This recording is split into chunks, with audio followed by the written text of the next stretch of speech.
That guy, I mean, he's been playing since 1989, it seems like. But he's been around the block for a little bit. I digress. I think he's just one of those guys that he's never going to be a star, but he's going to make his way onto a roster here and there and get his 10-year pension eventually. There's a lot of guys out there that you need like that. But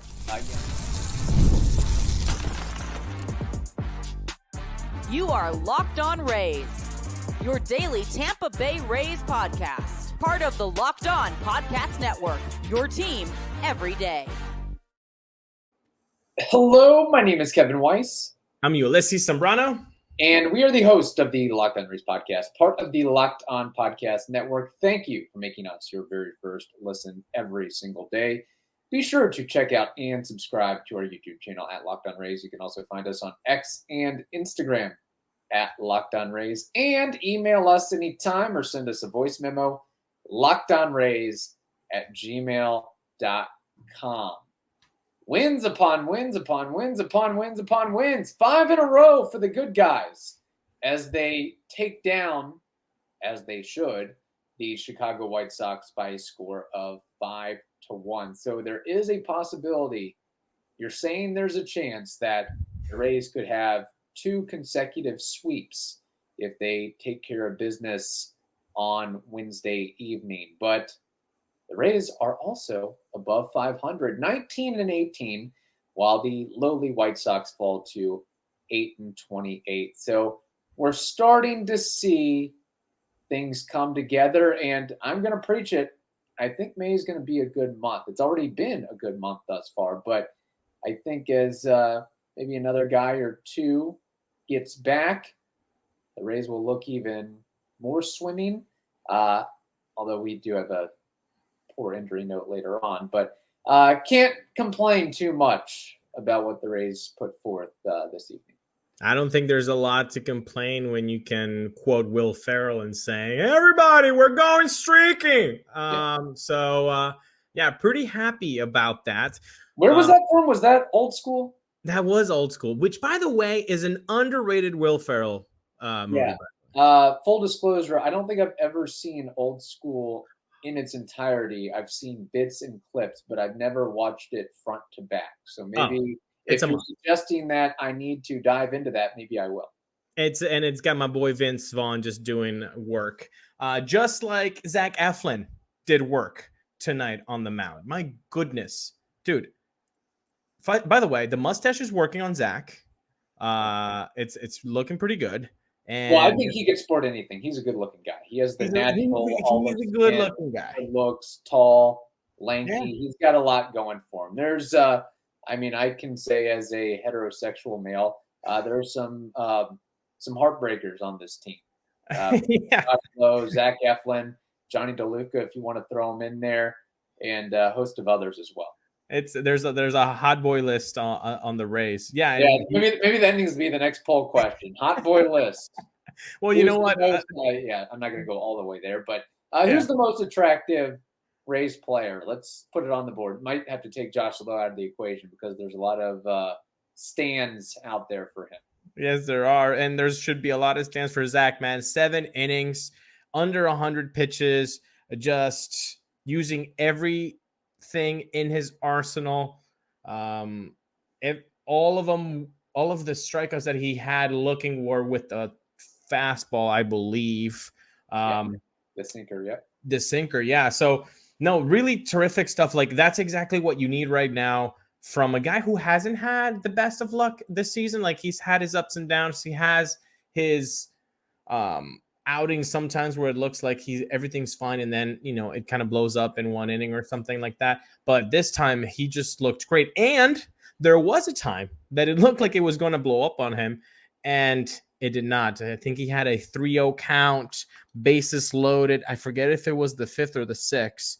It was the top of the 5th, yeah, because I do have that notated against lefty Gavin Sheets, who is one of the few White Sox who is having a solid year thus far, and he gets him to pop out. And thankfully, earlier on in the inning, Palacios had an amazing sliding grab up the middle and throw off his back to get the first out there, because that could have been trouble if that ball gets through or the man is safe in that situation.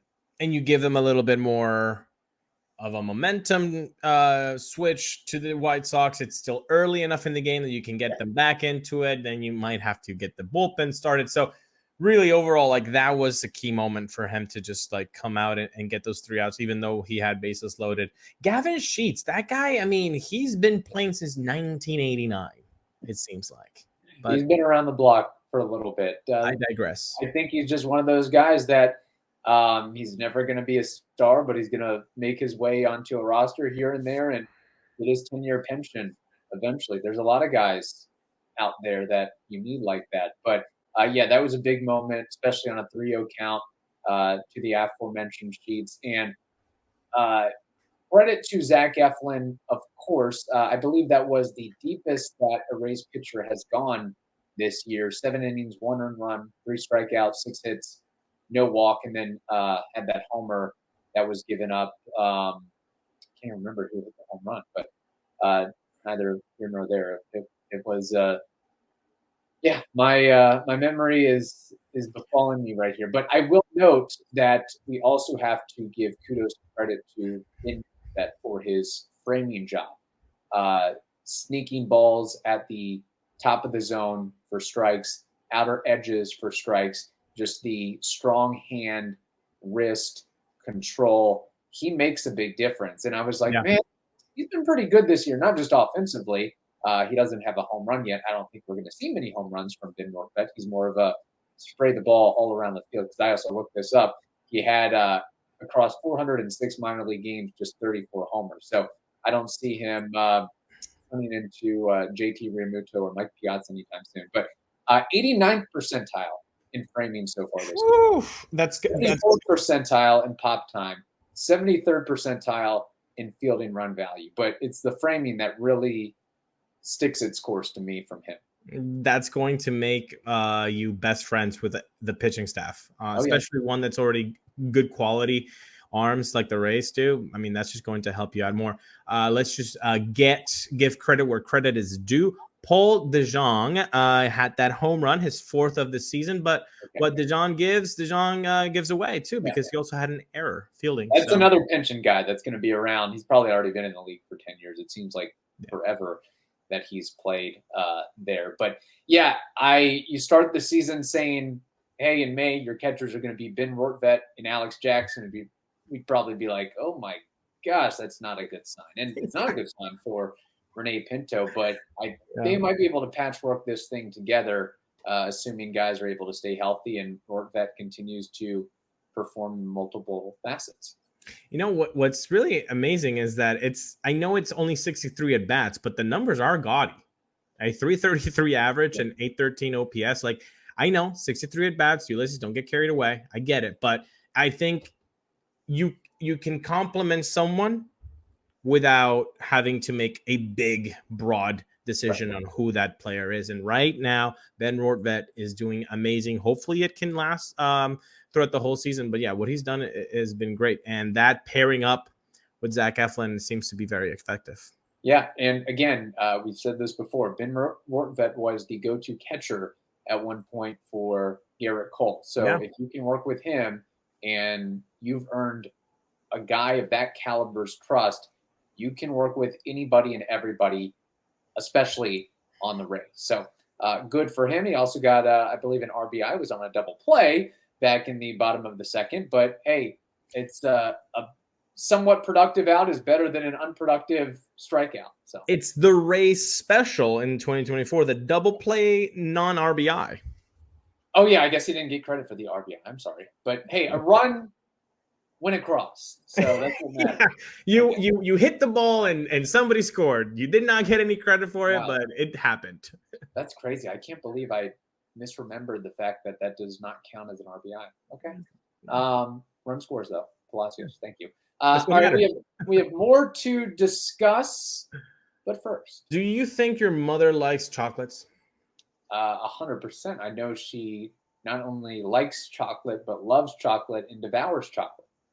Mine does too. And maybe if you're listening or watching this, your mother does too. So guess what? Let's get something thoughtful for mom on DoorDash this Mother's Day. It's coming up. It's Sunday. You can surprise her from wherever you are. Maybe you're very far away from mom. Well, you can surprise her with some fresh bouquet, the latest tech, gift cards, self-care treats, and much, much more to make her day that much better. And isn't that what we all want? To make your mom feel really good at least one day of the year, celebrate her. Let's do that. So you can get 50% off your next order, up to $15 when you spend $15 or more on your next flour, convenience, grocery, or retail order now on DoorDash. And what's the podcast code? It's Locked On MLB. You got to use Locked On MLB. 50% off your next order, up to $15 when you spend $15 or more on your next flour, convenience, grocery, or retail order now on DoorDash. Again, you want to make your mom feel appreciated on Mother's Day, and you can definitely do that by using DoorDash. Order now and get everything you need for Mother's Day on DoorDash. Use code LOCKEDON-MLB, and you get 50% off your next order, up to $15 when you spend $15 more on your next flour, convenience, grocery, or retail order now on DoorDash. That's Locked On MLB. Order using DoorDash today. Terms apply. Passion, drive, and patience. It's the formula for winning championships. It's also what keeps your ride or die alive. eBay Motors has everything you need to maintain your vehicle and level it up to peak performance. Superchargers, roof racks, exhaust kits, LED headlights, and more. Whether you're into speed, power, or style, eBay Motors has got you covered. With over 122 million parts for your number one ride or die, you'll always find exactly what you're looking for. And with eBay Guaranteed Fit, your part is guaranteed to fit your ride every time, or your money is returned to you. Because with eBay Motors, you're burning rubber and not cash. With all the parts you need at the prices you desire, it's easy to make your car the MVP and bring home huge wins. Keep your ride or die alive at ebaymotors.com. Eligible items only. Exclusions apply. eBay Guaranteed Fit, only available to U.S. customers. So we got the pitching out of the way for Zach Eflin and the Rays, and then good work by Phil Maton and Manny Rodriguez. Finally seeing some of those bullpen ERAs decrease a little bit. We need some more of that to help us going forward. But offensively, some shining moments as well. In particular, Randy Arozarena and Isaac Paredes. Randy in the bottom of the third inning gets a bomb on a 3-2 count. Hangs really a hanging breaking ball that he launched in the air. 36-degree launch angle. I'm surprised it didn't hit the catwalk or something like that. Yeah. And this was after he fell behind in the count. So to work his way to a full count and then capitalize on a mistake was huge. So hopefully this is a turnaround for Randy going forward. We know he can be hot one month, cold one month, vice versa. But I think things are starting to really figure out before him. And if you notice, his last couple of home runs, they've been straight on a line. Right center, or left center, I should say. Left center field, like the same exact line. I know different trajectory, different distance, different types of pitches, different location. I guess the big thing is that he's capitalizing on mistakes in the zone, and he's taking them for a ride. So this is a good sign, I think, for the present franchise phase.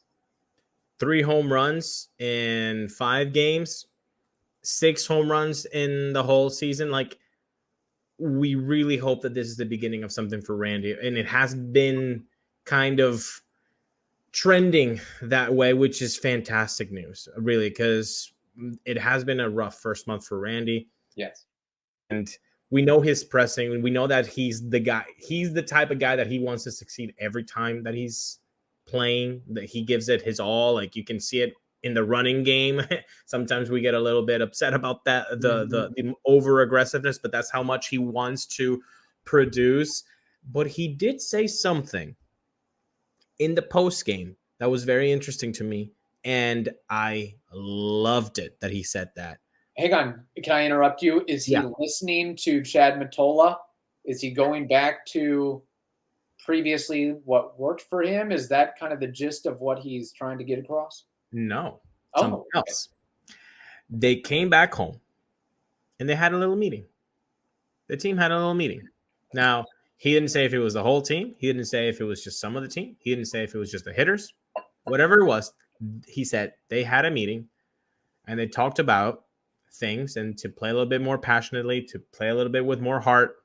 And it's showing. It's showing in the last 5 games. I know it's against the Mets, and I know it's against the White Sox, but those are still major league teams, and we have seen enough baseball to know that any team can beat another team any day of the week. So I really am appreciative of that knowledge from Randy giving it to the fans. Like, hey, no, we had a meeting. Like we know that we are not doing well. Like we know that we're not playing to what we can be. Like we are better than this. We cannot go 1-5 in a road trip from Chicago, from the South Side to Milwaukee. That is unacceptable. Look at who we are in this locker room. Everybody look. It's like kind of that graduation speech. Look to your right. Look to your left. Same thing. Like there's so much talent in this room. How are we doing this? We got to turn it around. And the boys are turning it around. And full disclosure, Randy does have more work to do. He is sitting, even after tonight's game, a 152 batting average and 564 OPS. So he really has to go on a tear and a heater going forward. And the other thing about his game, besides just the home runs that we've seen of late, is the patience and the willingness to take a walk and not chase. Seeing pitches that, okay, I could see you swing at that, and he lays it off, lays off of it.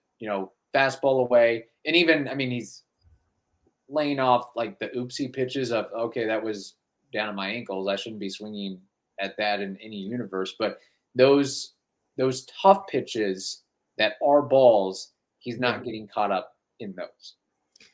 And that's incredibly important because once the player starts to take his walks, I think Neil Sullivan said it really well the other day. He said, nobody's up there like taking walks. Like maybe there's some people up there, but like nobody's just like actively hoping for a walk. The walk is just recognizing that you're not going to swing at pitches if they're not strikes. Like they're not yours to do damage with, and you want to do damage with those pitches. So if they're not the ones that you're going to damage with, you're not going to swing at them. You're not going to get into their game plan. And that is what makes a struggling player, when you're watching them, get on the field and they start to get their walks, that's a little bit better. They're not expanding their zone. They're waiting for the right type of pitch. They're being a little bit more patient. They're not pressing. I think it's going to come together for Randy, but you're right. There's a lot of work to be done. And he said it on the postgame too. There's something, honestly, Randy was giving really good gems tonight. He also said, they were like, Topkin and everybody else is like pressing him. Like, how much better do you feel? Like, are you turning it on? Like, is this it? Are we going to see the Randy?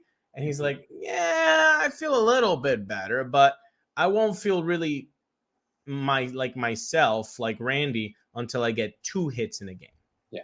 And until Brandon Lau comes back. But it's good to have a little extra cushion with Josh Lowe, and they can protect each other, and Palacio as well, I guess him too. But Paredes can protect everyone. Speaking of which, he had his 8th home run of the year. So lost in all the shuffle of the struggles overall, Paredes has been pretty darn consistent with a 299 batting average and 904 OPS to this point. And as it presently stands, we may be seeing another under the radar 30 home run season, 280, 290 batting average, 850, 875 OPS from him this year when it's all said and done. He's right now on pace to like do 35, 36 bombs. Like, I don't really remember our prop bet, but I think it was sitting around that area of 35, 36. So it's going to be fun. And he's the kind of guy that he just brings them in bunches. And it's honestly, what he's doing is probably the most impressive thing. I know we talked about Rorvet and Caballero's hot start in the beginning, and Ahmed Rosario just being a good surprise. but Paredes is not getting the credit that he should be getting, because in a struggling offense, just to be a guy that's hitting 299 with a 904 OPS and a team leading 8 home runs, that isn't easy. He went 3 for 4 today. Like, it's commendable. And I don't think like Isaac gets enough credit from the fan base as I think he should. Yeah. And go back to it. That trade continues to look amazing. Because I don't know where Austin Meadows is. Me either. I don't even think he's in the big leagues. He's definitely not producing. I mean, No. Parker Meadows, his brother's making more of a name for himself than Isaac or than Austin is. So, which is crazy to think, because I really was under the impression that Austin Meadows would be a perennial 28, 32 homer guy, continually driving in 90, 95, 100 RBIs. He was going to be a stalwart corner outfielder, maybe not playing great defense, but he was going to be that power corner outfield hitter for years and years to come. And obviously we've shed light on mental health, and that's a very important factor. But it really worked out at the right best time for Isaac Paredes in the Rays there. And if you look at all his home runs, I mean, we all know that Paredes is going to pull every single one of his home runs, but he is like pulling them. They are very close down that left field line if you look at his spray chart. Like, Yeah. Some of them, surprised they didn't sneak foul. And he's probably had a couple others that went foul that probably could have gone fair. So, Yeah. So, and then I know the metrics don't really love him defensively, but we've seen some good things overall, not to mention what he's doing with being a power guy and drawing walks and not striking out at a outrageous rate. So Yeah. I think all that has been great for Isaac. Continues to be a guy that we're going to talk about a lot of names before we talk about him, but he just seems a guy that comes in, does his business, and is going to put up really good numbers, which is great to talk about and discuss. Speaking of that, we have more to discuss. But first, PrizePicks. It is the #1 fantasy sports app in America with more than 3 million members. It is the easiest and most exciting way to get in on the action while you watch your favorite sports and players. You just pick more or less on 2 or more player stats and watch the winnings roll in like the Rays have rolled in runs of late. Testing my skills on PrizePicks this baseball season has been a very exciting experience and a way to play daily fantasy sports. If you have the skills, which I think you all do, you can turn $10 into $100 with just a few taps of the button. So download the app today and use code LOCKEDONMLB, LOCKEDONMLB, for a first deposit match up to $100. Such an incredible offer and deal. I'll repeat it again. Download the app today and use code LOCKEDONMLB, LOCKEDONMLB, for a first deposit match up to $100. Wasn't all roses and rainbows, as we heard some news that the very consistent and very solid Ryan Pepio is heading to the IL, even though CAT scans came back negative. So he will be out of commission for the next little bit. I mean, I guess we just can't have our cake and eat it too, because where things are going on a ride in such a good way, there's always got to be that little if moment or but moment or, well, this happened. And it really is a shame, because he has been so reliable. I mean, the offense behind him has not been reliable, but he himself has been great to watch. I mean, a 3.68 ERA, a 3.66 FIP, 0.5 WAR already. Like, he's been really great to watch, and 7 starts already, 36.2 innings. I think the thing that has impressed me the most is the amount of hits that he allows. When you look at his starts, taking off the last one with the Mets, it's been 2, 3, 3, 3, 5. What? That's his last 6, man. That's crazy. Like, he is a really, really terrific pitcher. It's a shame that he might miss some time, hopefully just the minimum on the IL. They have not said this. Again, we're recording this as soon as the game ended. So we don't have any further information on that. Maybe you watching this know more about the situation on the IL. But yeah, look, the good news, silver lining, if we want to be a little bit more positive, guess what? Tosh Bradley is ready, and he's going to slide right on in Pepio's spot. Tyler Alexander remains on the IL, on the rotation, which if Pepio wasn't hurt, then you would be making that bullpen even better by putting Tyler Alexander in the bullpen, and then maybe an Erasmo Ramirez gets the boot from the bullpen. But regardless, we're going to see Tosh, another young pitcher, one that we have been wanting to see so much of. We saw some of it last year. Let's see what he's got in 2024. Yeah, and I'm thinking and hoping that we'll see some big strides from him, but it would be really special if we see both Pepio and Bradley in the dugout at the same time contributing to wins for this organization. And credit to Pepio, where hasn't gotten sidetracked by the lack of run support and being the guy in the Tyler Glasnow trade. And I think the Rays putting forth the messaging of, hey, don't go and try to be Tyler Glasnow. You're not Tyler Glasnow. We acquired you for a reason. We like you. You have good qualities. You're going to be, we think, very good one day.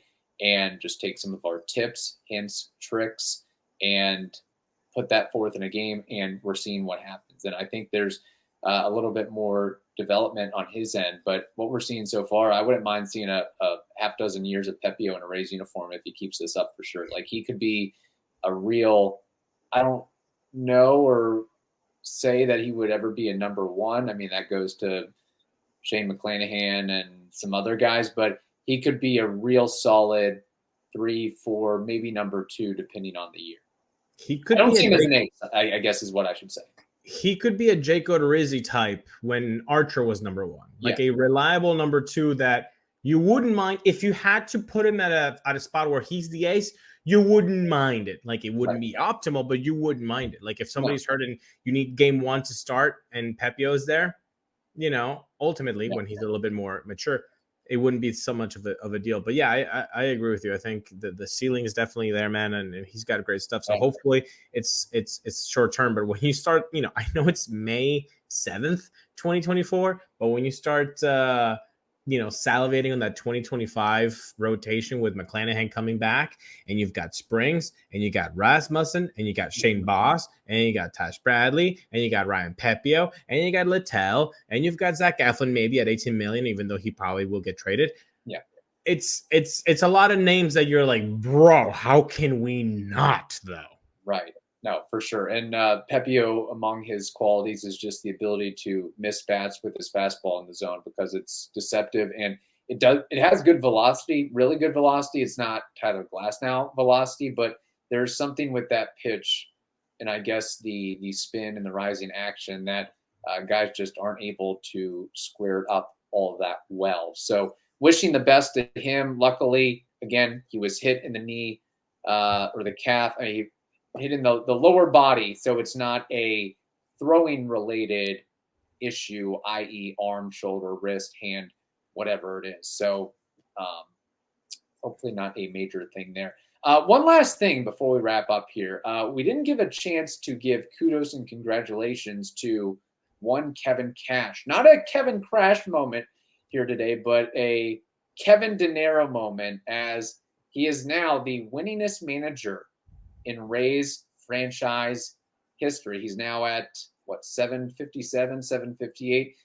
His 755th eclipsed Joe Madden, who had a 754 and 705 record with the Rays / Devil Rays. So giving it to Kevin Cash, and before long he'll probably have 1,000 and counting victories because he's locked up for the foreseeable future, and I believe well into the new ballpark that the Rays plan to have. Did we even get the figure / years on that deal? I think that was just something. Yeah, I guess. I don't think we did. It wasn't included in a press release, and the heavy hitters in the Tampa Bay media didn't asked the Want right to questions, and that never got revealed. But all I've been told or learned that I don't know a dollar figure, I don't know a year figure, but that he will be with the team well or multiple years at least into the new stadium.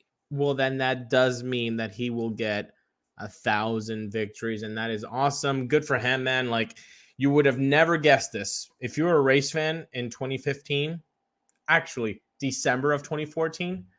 And you were like, oh man, we don't have Andrew Friedman, we don't have Joe Madden anymore. What are we gonna have? Oh, they're hiring Kevin Cash, Yeah, the catcher that was here with us for like a month. Yeah, the catcher that played predominantly with the Red Sox, and did he play with the Yankees? The Yankees, yeah. So Blue like, Jays, I guess, and we knew that he was a Tampa kid, but didn't have much coaching experience. And nobody would have made it this. seemed like a fly-by-night hire at the time, and look where we are. Look where we are. 10 years later, almost to the date. Don't judge a book by its cover, people. It's never good. And look where we are right now. So awesome! Congratulations. Hopefully there is 755 more for Kevin Cash. 2 quick questions. Yes. 1, is he a better manager than Joe Madden? That's a whole nother podcast. Okay. Next. Skip. Will he bring home a ring before the Rays open their new stadium? I bleeping hope so. Okay, that's fair.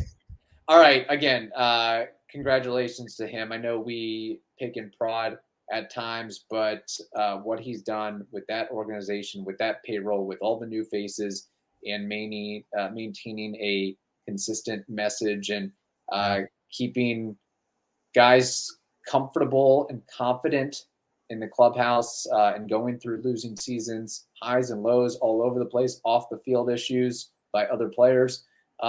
He's really done a bang up job. So there we go. I hope you all have a wonderful day. Stay safe, and we will talk to you tomorrow.